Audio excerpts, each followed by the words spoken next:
بسم الله الرحمن الرحيم بسم الله الرحمن الرحيم. السلام عليكم ورحمة الله وبركاته. الحمد لله الذي أرسل رسوله بالهدى ودين الحق ليظهره على الدين كله وكفى بالله شهيدا. أشهد أن لا إله إلا الله وحده لا شريك له وأشهد أن محمدا عبده ورسوله الذي لا نبي ولا رسول بعده. اللهم فصل وسلم وبارك وأنعم على عبدك ورسولك محمد وعلى آله وأصحابه أجمعين. قال الله تعالى في القرآن الكريم: لقد كان لكم في رسول الله أسوة حسنة لمن كان يرجو الله واليوم الآخر وذكر الله كثيرا. Amma ba'd. Alhamdulillah, segala puji bagi Allah Subhanahu wa taala atas segala limpahan nikmat yang telah Allah berikan kepada kita, yang niscaya jika kita ingin menghitungnya kita tidak akan pernah bisa menghitungnya. Wa in ta'uddu ni'matallahi la tuhsuha. Jika engkau ingin menghitung nikmat Allah Subhanahu wa taala, maka engkau tidak akan pernah bisa menghitung nikmat Allah Subhanahu wa taala. Maka kewajiban kita adalah bersyukur kepada Allah Subhanahu wa taala dengan mengucapkan alhamdulillah dan dengan kita menjalankan ketakwaan dalam kehidupan kita sehari-hari. Salawat dan salam semoga selalu tersampaikan kepada Nabi Muhammad SAW, dan semoga salawat dan salam senantiasa tersampaikan kepada keluarga beliau dan sahabat-sahabat beliau radhiyallahu anhum ajma'in. Kaum muslimin dan muslimat, jamaah salat maghrib Masjid Al-Badar yang semoga dirahmati oleh Allah Subhanahu wa taala. Topik kita pada malam ini adalah nasyiatul lail, aktivitas Rasulullah sallallahu alaihi wasallam di malam hari. Yang kita telah berbicara bagaimana Rasulullah sallallahu alaihi wasallam membagi waktunya untuk bercengkrama dengan keluarganya, dan Rasulullah sallallahu alaihi wasallam memanfaatkan waktu beliau untuk bermunajat kepada Allah Subhanahu wa taala. Tidak ada orang yang salat malamnya lebih panjang daripada Rasulullah sallallahu alaihi wasallam. Tidak ada satupun orang yang bisa sanggup melaksanakan sebagaimana Rasulullah sallallahu alaihi wasallam, dan ini merupakan salah satu bentuk syukur Rasulullah sallallahu alaihi wasallam kepada Allah Subhanahu wa taala. Baik, pada pertemuan kali ini insyaallah kita akan melanjutkan bagaimana sifat salat malam Rasulullah sallallahu alaihi wasallam, kelanjutan dari yang kita sampaikan pada pertemuan yang lalu. Rasulullah sallallahu alaihi wasallam memulai malamnya dengan melaksanakan salat 2 rakaat yang disebut dengan raka'atani khafifatani, 2 rakaat yang ringan sebagai mukaddimah dari salat malamnya Rasulullah sallallahu alaihi wasallam. Kemudian beliau melaksanakan salat yang panjang, yang itu waktunya dari pertengahan malam sampai menjelang waktu fajar. Sebagaimana yang kita sampaikan pada pertemuan yang lalu, Rasulullah sallallahu alaihi wasallam memulai dengan doa istiftah atau doa iftitah. Yang kita sampaikan pada pertemuan yang lalu bahwa di antara doa istiftah atau doa iftitah yang senantiasa disampaikan oleh Rasulullah sallallahu alaihi wasallam dan senantiasa dibaca oleh Rasulullah sallallahu alaihi wasallam adalah doa Allahumma rabb Jibril wa Mikail wa Israfil fatiras samawati wal ardi alimal ghaibi wasyahadati anta tahkumu bainana fima kanu fihi yakhtalifun ihdina lima ikhtalafa fihi minal haqqi bi'idhnih innaka tahdi man tasha'u ila siratin mustaqim. Kita sampaikan pada pertemuan yang lalu, di sini adalah bentuk keagungan Allah Subhanahu wa taala yang meliputi tentang pokok-pokok ketauhidan. Allahumma rabb Jibril wa Israfil wa Israil. Allahumma rabb Jibril wa Mikail wa Israfil. Ini menunjukkan tentang keagungan Allah Subhanahu wa taala. Allah yang menciptakan 3 malaikat yang agung ini, yaitu malaikat Jibril, malaikat Mikail, malaikat Israfil. Apa tugas malaikat Jibril?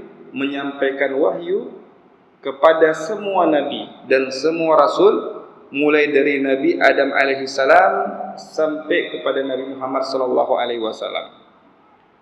Kemudian tugas malaikat Mikail, apa tugas beliau?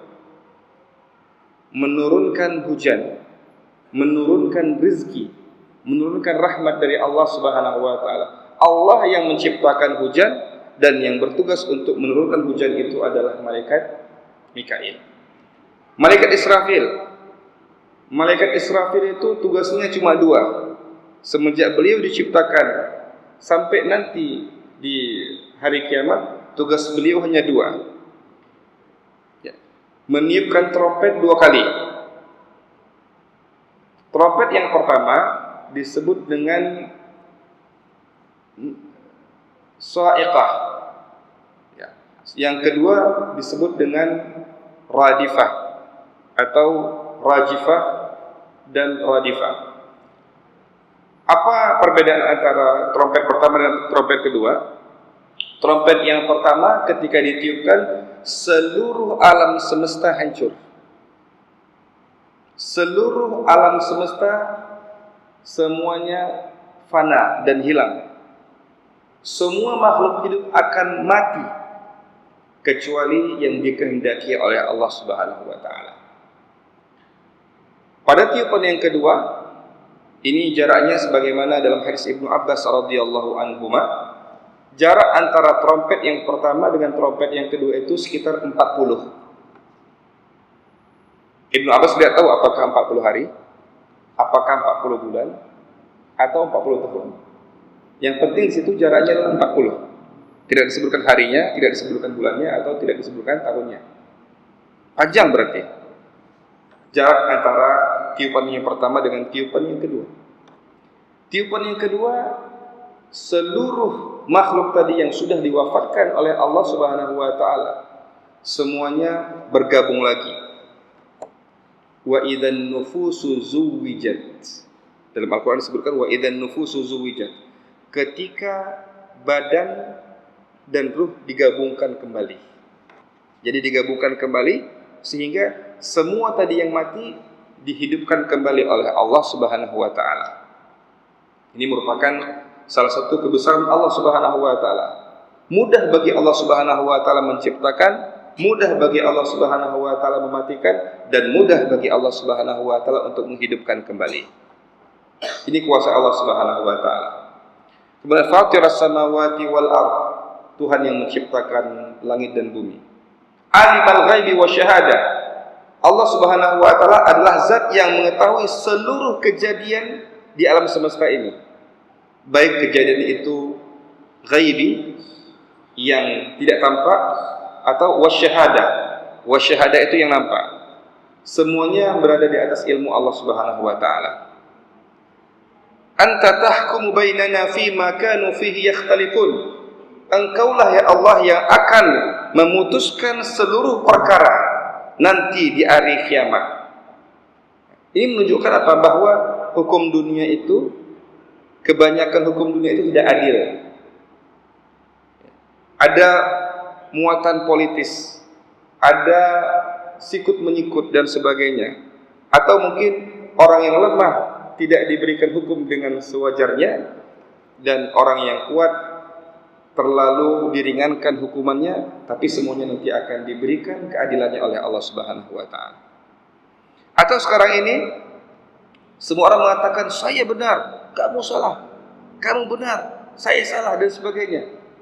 Kita semuanya nanti akan dibuka jawabannya oleh Allah Subhanahu wa taala. Siapa di antara kita yang benar? Siapa di antara kita yang salah? Semuanya nanti akan diberikan keputusannya oleh Allah Subhanahu wa taala di hari kiamat. Ini menunjukkan apa? Menunjukkan bahwa kita berserah diri kepada Allah Subhanahu wa taala. Ya Allah, saya telah mengikuti kitab-Mu. Ya Allah, saya telah mengikuti sunnah Rasul-Mu. Ya Allah, saya telah menjalankan seluruh perintah-Mu dan menjauhi seluruh larangan-Mu ya Allah. Hanya kepada-Mu lah kami bersandar. Hanya kepada-Mu lah kami meminta pertolongan ya Allah. Ini adalah bentuk munajat Rasulullah sallallahu alaihi wasallam di malam hari. mengadukan seluruh keluh kesah Rasulullah sallallahu alaihi wasallam kepada Allah Subhanahu wa taala. Bermunajat kepada Allah Subhanahu wa taala, menyampaikan seluruh problem dakwah kepada Allah Subhanahu wa taala. Rasulullah sallallahu alaihi wasallam setiap malam minta solusi. Ya. Kalau tidak ada solusi, kita cari solusi pada makhluk, kita cari solusi kepada orang kaya, kita cari solusi kepada penguasa, kita cari solusi. Tidak ada jawaban atas seluruh problem itu, maka mintalah kepada Allah Subhanahu wa taala. Kalau kita merasa bahwa kita tidak bisa lagi mendapatkan jawaban dari keadilan, maka saatnya kita mengucapkan hasbunallah wa ni'mal wakil. Cukuplah Allah Subhanahu wa taala sebagai yang menjaga kita, yang memelihara kita. Hasbunallah wa ni'mal wakil. Ketika orang mukmin mengucapkan hasbunallah wa ni'mal wakil, itu berbahaya. Ketika kita merasa bahwa kita dizalimi dan kita mengucapkan hasbunallah wa ni'mal wakil, itu berbahaya. Kenapa? Kata para ulama, ketika kita mengucapkan hasbunallah wa ni'mal wakil, ketika di dunia ini tidak ada jawabannya, maka kita sebagai orang yang beriman meminta jawaban dari Allah Subhanahu wa taala. Kita memindahkan perkara dunia itu menjadi suatu jawaban yang kita minta dari Allah Subhanahu wa taala. Hasbunallah wa ni'mal wakil. Ini merupakan ucapan orang-orang beriman sepanjang masa. Ketika tidak ada solusi, maka orang-orang beriman mengucapkan hasbunallah wa ni'mal wakil. Dan itulah yang selalu disampaikan dan munajatnya Rasulullah sallallahu alaihi wasallam. Kaum muslimin yang dirahmati oleh Allah Subhanahu wa taala, di antara hal yang membuat panjang salatnya Rasulullah sallallahu alaihi wasallam adalah beliau setiap membaca Al-Qur'an ada doa yang dipanjatkan kepada Allah Subhanahu wa taala. Setiap Rasulullah sallallahu alaihi wasallam melewati ayat tasbih, setiap ayat tasbih yang Rasulullah sallallahu alaihi wasallam lalui, apa di antara ayat tasbih? Jadi tasbih itu banyak perintah tasbih dari Allah Subhanahu wa taala dalam Al-Qur'an. Di antaranya adalah ada yang bentuknya fi'il madhi. Fi'il madhi itu menunjukkan kata lampau dalam bahasa Arab. Sabbaha. Sabbaha lillahi ma fis samawati wa ma fil ardh. Atau dalam bentuk fi'il mudhari' yang menunjukkan kata sekarang. Yusabbihu lillahi ma fis samawati wal ardh. Ya, dan sebagainya. Atau di awal surat Al-Jum'ah misalnya. Apa firman Allah Subhanahu wa taala di awal surat Jum'ah? Yusabbihu lillahi ma fis samawati wa ma fil ardil malikil quddusil azizil hakim. Ada ayat tasbih atau bentuknya masdar. Dalam bahasa Arab masdar contohnya adalah di awal surah Al-Isra. Subhanalladzi asra bi'abdihi laylan minal masjidil harami ilal masjidil aqsa alladzi barakna haulahu, dan sebagainya. Atau bentuknya perintah, yaitu dalam surat Al-A'la, sabbihisma rabbikal a'la, bertasbihlah kepada Tuhan kalian yang maha tinggi. Ketika Rasulullah SAW melewati ayat-ayat tasbih ini, maka Rasulullah SAW bertasbih, subhanallah, subhanallah, subhanallah, subhanallah. Ketika Rasulullah SAW melewati ayat rahmat, banyak ayat rahmat dalam Al-Quran tentang surga Allah Subhanahu wa taala, tentang ampunan Allah Subhanahu wa taala, maka setiap Rasulullah SAW melewati ayat rahmat, maka Rasulullah SAW meminta rahmat kepada Allah Subhanahu wa taala. Artinya apa? Rasulullah SAW betul-betul khusyuk dalam sholat. Ya, kita ketika sholat, kita tidak tahu apakah ada lewat surat rahmat atau surat azab. Yang penting imam baca, kita mendengarkan. Kadang-kadang kita tidak tahu apa artinya. Tapi Rasulullah SAW kalau ada tentang surga, maka Rasulullah SAW meminta surga. ketika ada rahmat Allah Subhanahu wa taala yang disampaikan dalam Al-Qur'an, maka Rasulullah sallallahu alaihi wasallam meminta rahmat. Apa di antara ayat rahmat? Di antaranya adalah di akhir surat Al-Kahfi. Di akhir surat Al-Kahfi Allah Subhanahu wa taala berfirman di akhirnya, "Faman kana yarju liqa'a rabbih falyamal amalan salihan wa la yusyrik bi'ibadati rabbih ahada." Faman kana yarju liqa'a rabbih, barang siapa yang mengharapkan berjumpa dengan Allah Subhanahu wa taala, falyamal amalan salihan, hendaklah dia mengamalkan atau mengerjakan amal soleh. Wala yusyrik bi'ibadati rabbih ahada, dan janganlah dia mempersekutukan Allah Subhanahu wa taala dengan satu makhluk pun. Jadi syarat kita supaya bisa berjumpa dengan Allah Subhanahu wa taala di hari kiamat nanti ada dua. Yang pertama adalah mengerjakan amal soleh. Yang kedua adalah apa? Tidak mempersekutukan Allah Subhanahu wa taala dengan yang lain. Para ulama mengatakan ini adalah dua dari syarat diterimanya ibadah. Yang pertama adalah apa? Al-ikhlas. Al-ikhlas itu artinya tidak mempersekutukan Allah Subhanahu wa taala dengan satu makhluk pun. Yang kedua adalah beramal soleh. Amalan dikatakan soleh ketika dia sesuai dengan sunnah Rasulullah sallallahu alaihi wasallam. Jadi ini dua syarat kita masuk ke dalam surga Allah Subhanahu wa taala, dan dua syarat ketika kita ingin berjumpa dengan Allah Subhanahu wa taala. Makanya ketika melewati ayat ini, apa yang diminta oleh Rasulullah sallallahu alaihi wasallam?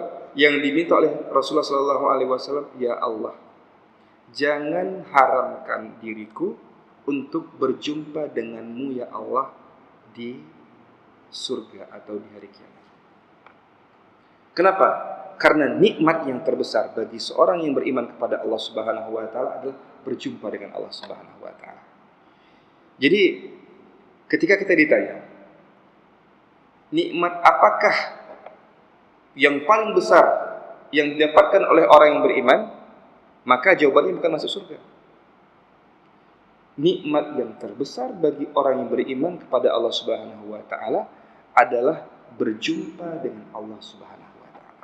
Maka Rasulullah sallallahu alaihi wasallam meminta kepada Allah Subhanahu wa taala, ya Allah, janganlah engkau haramkan diriku untuk berjumpa denganmu ya Allah. Dan itu doa kita. Kita berharap semoga kita termasuk di antara hamba-hamba Allah Subhanahu wa taala yang masuk ke dalam surga Allah Subhanahu wa taala, dan kita bisa berjumpa dengan Allah Subhanahu wa taala. Itu kenikmatan terindah, kenikmatan teragung bagi orang-orang yang beriman kepada Allah Subhanahu wa taala. Atau misalnya tentang surga.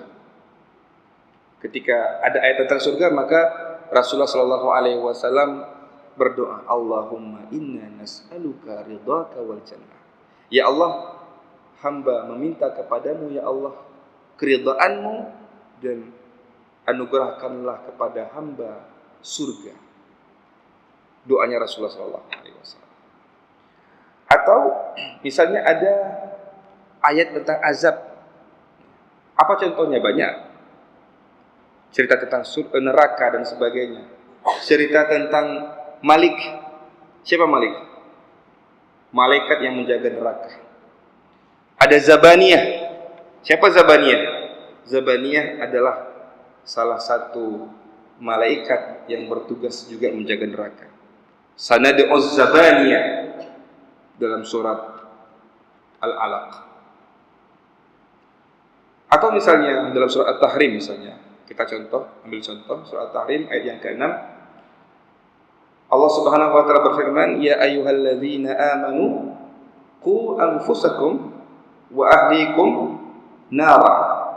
Wahai orang-orang yang beriman, jagalah diri kalian dan keluarga kalian dari masuk ke dalam api neraka. Jadi ini tugas kita bersama. Ini adalah tugas keluarga, bukan tugas kita pribadi, tapi tugas kita dan keluarga kita. Jagalah diri kalian dan keluarga kalian dari masuk ke dalam api neraka. Waquduhan nas wal hijarah. Yang bahan bakar neraka itu ada dua. waquduhan nas wal hijarah. Bahan bakarnya itu adalah manusia dan batu. Bahan bakar dunia ini minyak, bensin, minyak lampu dan sebagainya, itu bahan bakar dunia. Batu bara, arang, itu bahan bakar dunia.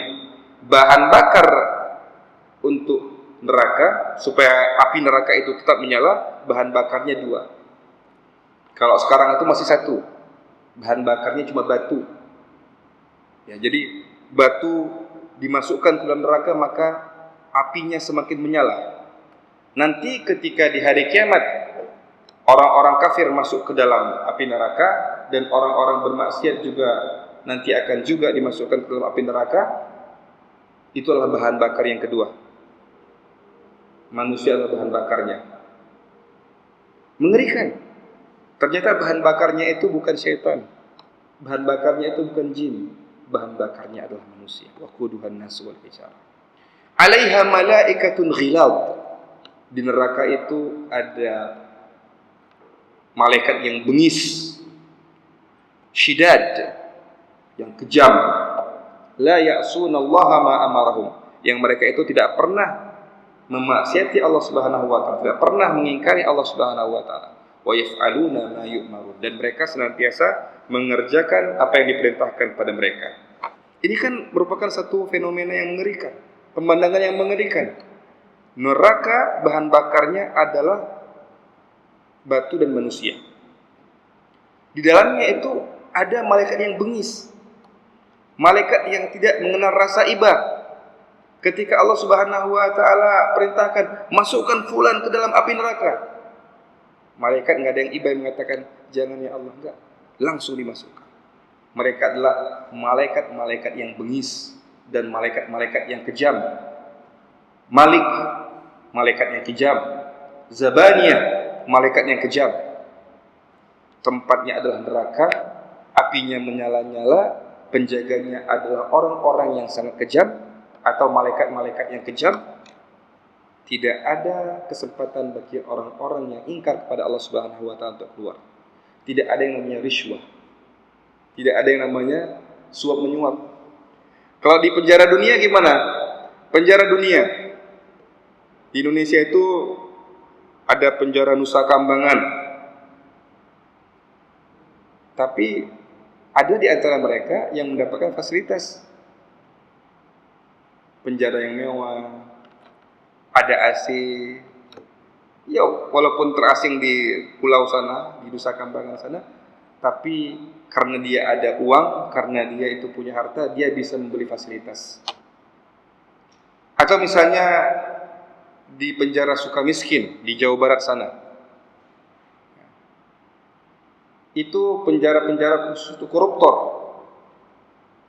Tapi ada di antara koruptor yang mempunyai fasilitas. Bahkan tidak jarang kita melihat ada koruptor yang keluar dari penjara karena punya uang. Tapi Malik, tapi Zabaniyah tidak bisa disuap. Mereka adalah orang-orang yang kejam. Mereka adalah malaikat-malaikat yang bengis. Mereka adalah malaikat-malaikat yang tidak mengenal rasa iba. Ketika kita melihat pemandangan seperti ini, ketika kita mendengar pemandangan seperti ini, maka kita meminta ampun kepada Allah Subhanahu wa taala. Jadi Rasulullah sallallahu alaihi wasallam kalau beliau membaca surat yang ada tasbihnya, beliau bertasbih. Kalau beliau membaca surat tahmidnya, beliau bertahmid kepada Allah Subhanahu wa taala. Ketika ada takbir, maka beliau bertakbir. Ketika ada ayat tentang rahmat dan surga, maka Rasulullah sallallahu alaihi wasallam meminta surga. Ketika ada ayat tentang neraka, maka Rasulullah sallallahu alaihi wasallam meminta supaya Allah Subhanahu wa taala menjauhkan beliau dan keluarga beliau serta umat beliau dari masuk ke dalam api neraka. Ini artinya adalah efek dari kita mentadabburi Al-Qur'an. Makanya penting jamaah yang dirahmati oleh Allah Subhanahu wa taala, ketika kita membaca Al-Qur'an, kita mendapatkan pahala. Satu huruf bernilai 10 pahala atau 10 derajat, 10 kebaikan. Tapi tidak cukup sampai di situ. Kita ada pahalanya, tapi tidak cukup sampai di situ. Karena salah satu tujuan kenapa Allah Subhanahu wa taala menurunkan Al-Qur'an itu liyadabbaru ayati, supaya kita mentadabburi ayat-ayat Allah Subhanahu wa taala. Jadi setelah kita membaca Al-Qur'an, baik itu bacaan dengan mushaf atau bacaan dengan hafalan kita, kemudian yang kedua adalah kita mentadabburi Al-Qur'an. Bagaimana kita mentadabburi Al-Qur'an? Kita baca ayatnya, kita lihat artinya, kita selami maknanya, kita tanya kepada ahlul ilmi dan kepada para ulama apa dari makna-makna dari ayat-ayat tersebut. Dengan kita membaca ayat ini, mudah-mudahan akan bertambah keimanan kita kepada Allah Subhanahu wa taala. Maka Rasulullah sallallahu alaihi wasallam ketika beliau salat malam, beliau mentadabburi Al-Qur'an, beliau membaca Al-Qur'an dan beliau sangat menyelami isi-isi Al-Qur'an yang beliau baca. Mudah-mudahan Allah Subhanahu wa taala memudahkan kita untuk bisa mentadabburi Al-Qur'an. Jamaah yang dirahmati oleh Allah Subhanahu wa taala, Rasulullah sallallahu alaihi wasallam adalah sosok yang sayang dengan keluarganya. Sebagaimana tadi amanat Allah Subhanahu wa taala dalam surat At-Tahrim ayat ke-6, Rasulullah sallallahu alaihi wasallam di sepertiga malam terakhir, jadi beliau salat malam dari pertengahan malam, di sepertiga malam terakhir menjelang Rasulullah sallallahu alaihi wasallam witir, beliau membangunkan keluarganya. Jadi artinya Rasul itu tidak mau masuk surga sendirian. Beliau juga ingin mengajak keluarganya. Jadi menjelang beliau salat witir, maka beliau membangunkan istri-istrinya.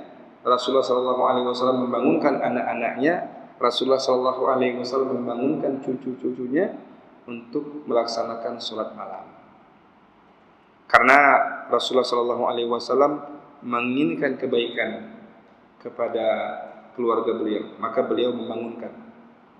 Jadi ini tugas kita semuanya adalah ketika kita dimudahkan oleh Allah Subhanahu wa taala untuk melaksanakan salat malam, maka ketika kita sudah istiqomah dengan salat malam kita, yang kita lakukan adalah mari kita ajak keluarga kita pelan-pelan. Memang istri-istri Rasulullah sallallahu alaihi wasallam tidak sanggup seperti Rasulullah. Rasul bisa salat malam semalam suntuk. Istri-istrinya nggak bisa. Maka Rasulullah sallallahu alaihi wasallam membangunkan di sepertiga malam yang terakhir. Artinya Rasulullah sallallahu alaihi wasallam ingin mengajak keluarganya untuk masuk surga. Dan inilah salah satu visi dan misi kita dalam berkeluarga. Yang pertama adalah kita menjaga diri kita dan keluarga kita untuk tidak masuk ke dalam api neraka. Yang pertama. Yang kedua adalah dan kita mempunyai satu visi dan misi yang kuat bahwa sebagaimana kita bisa berkumpul di rumah, mudah-mudahan kita bisa berkumpul di surga Allah Subhanahu wa taala. Inilah visi yang diterapkan oleh Rasulullah sallallahu alaihi wasallam di rumah beliau. Kaum muslimin yang dirahmati oleh Allah Subhanahu wa taala, Rasulullah sallallahu alaihi wasallam ternyata tidak mempunyai fasilitas yang memadai. Rasulullah ketika beliau salat itu, modal beliau itu hanya tikar, dan masya Allah tikar kita atau sajadah kita itu lebih lembut pada sajadahnya Rasulullah sallallahu alaihi wasallam. Kita lembut sekali ini. Kalau misalnya kita sujud di sini sekitar setengah jam, insya Allah nggak ada bekas. Ya. Kalau nanti misalnya Ustaz Fajri jadi imam, kemudian di sini mau sujud lama-lama nggak ada masalah. Tapi sajadahnya Rasulullah sallallahu alaihi wasallam atau alas tempat Rasul sujud itu adalah tikar yang terbuat dari pelepah kurma. Kalau Rasul sujud ada bekasnya di sini. Ya, ada bekas pelepah kurma. Jadi Rasul sholat di atas tikar pelepah kurma. Ruang kamar Rasulullah SAW sempit. Nggak ada alasan rumah saya kecil atau rumah saya itu tidak layak dan sebagainya. Rumah Rasulullah SAW, khususnya kamarnya Rasulullah SAW itu kecil. Apa buktinya bahwa kamarnya Rasulullah SAW kecil? Jadi Rasulullah itu kalau sholat Allahu Akbar di malam hari, sholat Allahu Akbar. Ketika beliau berdiri, beliau bisa dengan khusyuk sholat. Tapi ketika beliau sujud, kalau beliau sujud pasti kena Aisyah radhiyallahu anha atau kena dengan istri Rasulullah sallallahu alaihi wasallam terakhir, ya, yang lain. Maka Rasulullah sallallahu alaihi wasallam ketika sujud, beliau itu ketika sujud enggak langsung sujud, tapi ketika sujud beliau memegang Aisyah seperti ini. Memegang Aisyah. Supaya apa? Supaya Aisyah memberikan ruang pada Rasulullah untuk sujud. Nah, jadi Aisyah memberikan ruang sedikit. Nanti ketika Rasul sallallahu alaihi wasallam berdiri, Aisyah bisa tidur lagi dengan sempurna. Tapi ketika Rasul sujud, Aisyah geser lagi. Jadi seperti itu. Jadi tidurnya istri Rasulullah sallallahu alaihi wasallam enggak tenang juga. Kenapa? Karena saking sempitnya rumah Rasulullah sallallahu alaihi wasallam. Kita ada rumah yang alhamdulillah kita bisa sujud, ya, tidak mengganggu istri kita. Bagaimana kalau misalnya kita sujud seperti Rasulullah sallallahu alaihi wasallam? Bisa bertengkar kita dengan istri kita. Kenapa? Karena ketika kita berdiri, kita bisa berdiri. Ketika sujud, mengganggu istri kita, kita colek istri kita. Untuk apa? Supaya istri beliau sallallahu alaihi wasallam bisa memberikan space dan tempat kepada Rasulullah sallallahu alaihi wasallam. Jadi tikarnya adalah tikar yang tidak lembut, ruangannya sempit, ditambah lagi kadang-kadang enggak ada lampu. Rumah Rasulullah sallallahu alaihi wasallam jarang ada lampu di malam hari. Kalau sudah malam hari udah enggak ada lampu. Tapi beliau bisa berwudu, beliau bisa melaksanakan sholat malam, beliau bisa bermunajat kepada Allah Subhanahu wa taala. Dan Masya Allah, kita sekarang ini ada kasur yang empuk, alhamdulillah. Kita punya sajadah Turki yang empuk, ya, sajadah imam itu, ya, terbuat dari busa, terbuat dari bulu yang bagus dan sebagainya. Kita bisa sujud dengan lama tanpa mencederai kening kita, Masya Allah. Kita bisa sholat dengan penerang, ya. Kita bisa sholat dengan luas, ada tempat untuk kita bersujud dan sebagainya. Maka kita malu kepada Rasulullah SAW yang dengan fasilitas yang minim beliau bisa melaksanakan sholat malam dengan begitu khusyuk, dengan begitu khidmah pada Allah Subhanahu wa taala. Ini menunjukkan bahwa Rasulullah SAW walaupun beliau minim fasilitas, tetapi beliau adalah orang yang sangat bersemangat untuk beribadah kepada Allah Subhanahu wa taala. Kaum muslimin yang dirahmati oleh Allah Subhanahu wa taala, Rasulullah SAW bermunajat kepada Allah Subhanahu wa taala. Dan waktu yang bermunajat yang paling dekat antara kita dengan Allah Subhanahu wa taala ketika kita sujud kepada Allah. Ketika kita sujud dalam kita melaksanakan ibadah kepada Allah Subhanahu wa taala. Rasulullah SAW bersabda, "Aqrabu ma yakunu al-'abdu min rabbih wa huwa sajidun." Waktu yang paling dekat antara seorang hamba dengan Allah Subhanahu wa taala adalah ketika seorang hamba itu sujud.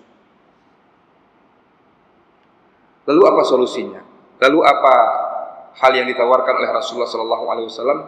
Fa'aksiru minad du'a. Maka banyaklah berdoa kepada Allah Subhanahu wa taala. Coba kita berdoa kepada Allah Subhanahu wa taala. Di antara ada berdoa adalah kita mengangkat tangan kita dengan hati yang ikhlas, dengan hati yang khusyuk. Tapi ketika kita berdoa kepada Allah Subhanahu wa taala dan kita sudah memastikan bahwa kita tidak melakukan dosa besar, ya, kita sudah memastikan bahwa kita tidak melakukan dosa besar, karena dosa besar merupakan salah satu penghalang doa, penghalang dari mustajabnya doa. Kemudian kita sudah memastikan bahwa kita itu tidak memakan makanan yang haram. Kita pastikan, karena kalau kita makan yang haram, minum yang haram, memakai pakaian yang haram, maka doa kita tidak diistijabahkan oleh Allah Subhanahu wa taala. Dan kita sudah memastikan bahwa kita itu tidak memutuskan tali silaturahim. Ini ada 3 indikasi bahwa insya Allah doa kita akan diterima oleh Allah Subhanahu wa taala, tapi dengan beberapa syarat. Di antaranya adalah kita tidak melakukan dosa besar, yang pertama. Yang kedua, kita tidak memakan, meminum, memakai sesuatu yang haram. Kemudian yang ketiga, kita tidak memutuskan tali silaturahim, maka insya Allah doa kita mustajab. Tapi kalau misalnya belum juga diistijabahkan oleh Allah Subhanahu wa taala, maka cobalah kita berdoa dalam keadaan sujud. Tapi doanya itu kita panjatkan ketika sholat sunnah. Ketika sholat wajib, kita disunahkan untuk meringankan, jangan lama-lama. Tapi kalau misalnya sholat sunnah di sholat duha, khususnya di sholat malam, maka banyak-banyaklah kita berdoa kepada Allah Subhanahu wa taala dalam keadaan sujud. Karena itu sangat dekat hubungan kita dengan Allah Subhanahu wa taala. Kita minta semua perkara kita berdoa kepada Allah Subhanahu wa taala akan semua keinginan kita di waktu kita sujud. Maka Rasulullah SAW berdirinya lama, rukuknya lama, i'tidalnya lama, sujudnya lama. Jadi kenapa Rasulullah SAW sanggup untuk sholat semalam penuh? Karena Rasul sholatnya lama, berdirinya lama, rukuknya lama, i'tidalnya lama, sujudnya lama. Meminta kepada Allah Subhanahu wa taala, bermunajat kepada Allah Subhanahu wa taala. Maka marilah kita membiasakan kita memperbanyak doa di waktu sujud. Sebagaimana Rasulullah SAW menganjurkan kepada kita, fa'aksiru minad du'a. Maka banyaklah kita berbuat atau berdoa kepada Allah Subhanahu wa taala. Kaum muslimin yang dirahmati oleh Allah Subhanahu wa taala, sebagai penutup dari aktivitas malam Rasulullah SAW, ya, setelah beliau melaksanakan salat sepanjang itu, kemudian beliau membangunkan istrinya, keluarganya, membangunkan anaknya, cucunya dan sebagainya. Maka Rasulullah SAW menutup aktivitas salat malam beliau dengan bertasbih kepada Allah Subhanahu wa taala. Yaitu dengan tasbih yang sering kita hafal biasanya di salat tarawih. Ya. Tapi kita membacanya itu, mohon maaf, tidak pada tempatnya. Bacaan ini seharusnya dibaca setelah selesai sholat witir. Apa bacaannya? Subhanal malikil quddus, Subhanal malikil quddus, Subhanal malikil quddus. Itu seharusnya dibaca oleh Rasulullah SAW di akhir sholat witir. Dan itu kedengaran. Ya, Aisyah radhiyallahu anha mengatakan bahwa ketika Rasul mengatakan Subhanal malikil quddus, yang Subhanal malikil quddus yang ketiga itu panjang. Subhanal malikil quddus, Subhanal malikil quddus, Subhanal malikil quddus. Itu tandanya apa? Ketika Rasul SAW sudah mengatakan Subhanal malikil quddus 3 kali, itu artinya sholat malam beliau sudah selesai. Jadi istri Rasulullah, anaknya Rasulullah, cucunya Rasulullah mengetahui akhir dari sholat malam Rasulullah SAW dengan mengucapkan Subhanal malikil quddus. Ketika Rasul sudah mengucapkan itu, berarti sholat malamnya sudah berakhir. Dan ini merupakan bentuk pujian kepada Allah Subhanahu wa taala. Subhana, Maha Suci. Al-Malik. Apa arti Al-Malik? Al-Malik itu artinya penguasa. Dan ini menunjukkan kebesaran Allah Subhanahu wa taala. Karena tidak ada yang lebih berkuasa dari Allah Subhanahu wa taala. Al-Malik menunjukkan tentang kebesaran keagungan Allah Subhanahu wa taala. Al-Malik. Al-Quddus. Apa arti Al-Quddus? Yang Maha Suci. Al-Quddus yang Maha Suci. Apa artinya Maha Suci? Maha Suci dari segala sifat-sifat yang buruk. Maha suci Allah Subhanahu wa taala dari segala sifat-sifat tercela. Maha suci Allah Subhanahu wa taala dari sifat-sifat yang tidak baik. Maha suci Allah Subhanahu wa taala dari segala hal-hal yang kita pikirkan. Lam yalid wa lam yulad. Allah Subhanahu wa taala tidak melahirkan dan tidak dilahirkan, sebagaimana akidah orang-orang Nasrani yang mengatakan seperti itu. Maha suci Allah Subhanahu wa taala. Wa lam yakul lahu kufuwan ahad, dan tidak ada satupun makhluk yang serupa dengan Allah Subhanahu wa taala. Subhanal malikul quddus. Ini merupakan bentuk pengagungan Rasulullah SAW kepada Allah Subhanahu wa taala. Maka sudah sepantasnya kita sebagai umat Rasulullah SAW untuk mengikuti bagaimana jejak-jejak Rasulullah sallallahu alaihi wasallam. Dan ini merupakan kunci jamaah yang dirahmati Allah Subhanahu wa taala, kunci bagi kita semuanya untuk meraih keagungan dari Allah Subhanahu wa taala.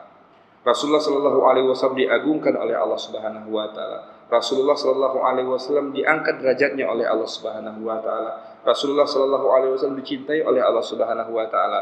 Rasulullah sallallahu alaihi wasallam diridhai oleh Allah Subhanahu wa taala karena Rasulullah sallallahu alaihi wasallam adalah orang yang paling dekat dengan Allah Subhanahu wa taala. Semakin dekat hubungan kita dengan Allah Subhanahu wa taala, maka semakin tinggi derajat kita di hadapan Allah Subhanahu wa taala. Maka marilah kita menghabiskan aktivitas malam kita dengan kita bermunajat kepada Allah Subhanahu wa taala. Sudah saatnya kita menggunakan waktu-waktu kita untuk kita bermunajat kepada Allah Subhanahu wa taala. Sudahlah di siang hari kita sudah menghabiskan waktu kita di siang hari dengan bercengkrama kepada manusia. Kita sudah menghabiskan siang hari kita untuk bekerja. Kita sudah menghabiskan siang hari kita untuk beraktivitas di pasar. Kita sudah menghabiskan aktivitas kita di siang hari untuk kita bekerja di kantor. Kita sudah menghabiskan waktu kita di siang hari untuk kita bercengkrama dengan teman-teman kita di warung kopi. Sudahlah kita menghabiskan siang kita untuk kita berinteraksi dengan manusia, dan marilah kita gunakan malam kita untuk berinteraksi dan bermunajat kepada Allah Subhanahu wa taala. Jadi bentuk syukur kita kepada Allah Subhanahu wa taala dengan kita bermunajat kepada Allah Subhanahu wa taala.